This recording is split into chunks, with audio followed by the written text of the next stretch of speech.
মুখ্যমন্ত্রীর এই যে কয়লা চোরেদেরকে বাঁচাতে ফাইল চুরি, এই ফাইল চুরি কাণ্ডে মুখ্যমন্ত্রীর যে প্যানিক হয়ে যাওয়া এবং মুখ্যমন্ত্রীর যে অস্থিরতা বারবার প্রকট হয়ে উঠছে তা প্রমাণ করছে যে ডালমে কুচ কালা হ্যায়। এবং তার জন্যই এত সুপ্রিম কোর্ট দৌড়দৌড়ি এবং শাক দিয়ে মাছ ঢাকার চেষ্টা।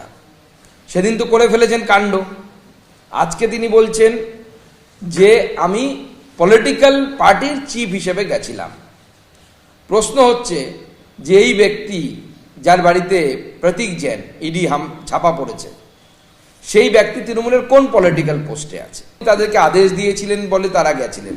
মুখ্যমন্ত্রী যদি তাদেরকে আদেশ দিয়ে থাকেন তাহলে মুখ্যমন্ত্রী হিসেবে গেছিলেন, পলিটিক্যাল পার্টির চিফ হিসেবে যাননি।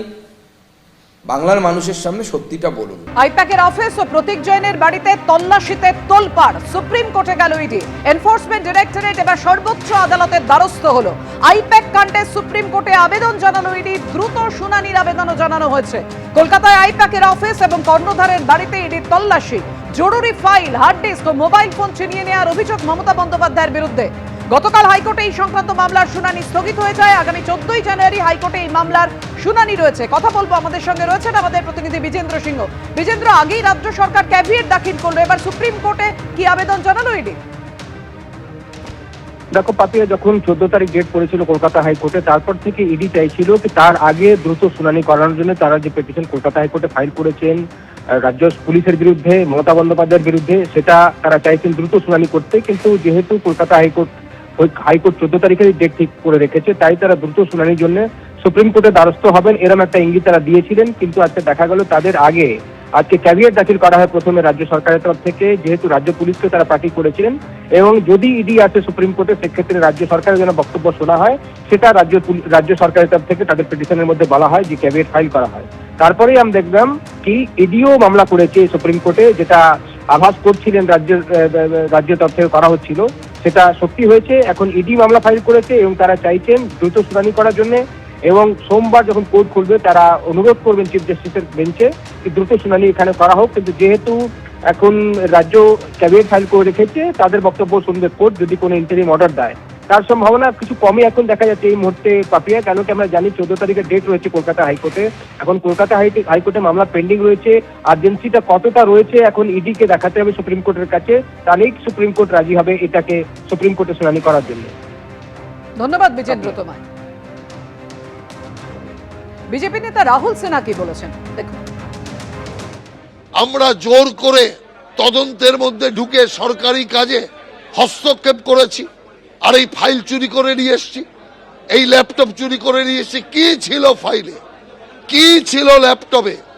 যদি আনারই হতো ইডি অফিসারদের দেখাতেন যে এই ফাইলের মধ্যে রাজনৈতিক বিষয় ছাড়া আর কিচ্ছু নেই, এই ল্যাপটপে রাজনৈতিক বিষয় ছাড়া কিচ্ছু নেই, সেই কারণে আমার জিনিস আমি নিয়ে যাচ্ছি, না দেখিয়ে হরণ করে নিয়ে আসা, এ তো পরিষ্কার মুখ্যমন্ত্রীর ক্ষমতার অপব্যবহার করে এ এক ডাকাতি।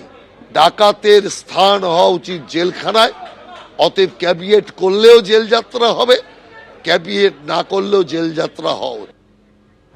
হাইকোর্টের পরবর্তী শুনানির জন্য অপেক্ষা না করে, অর্থাৎ শুনানি স্থগিত রেখে যে 14ই জানুয়ারি দিন দেওয়া হয়েছে, সেই শুনানির জন্য অপেক্ষা না করে ইডি কেন দ্রুততার সঙ্গে সুপ্রিম কোর্টে আবেদন জানালো, প্রশ্ন তুলেছেন দেবাংশু ভট্টাচার্য।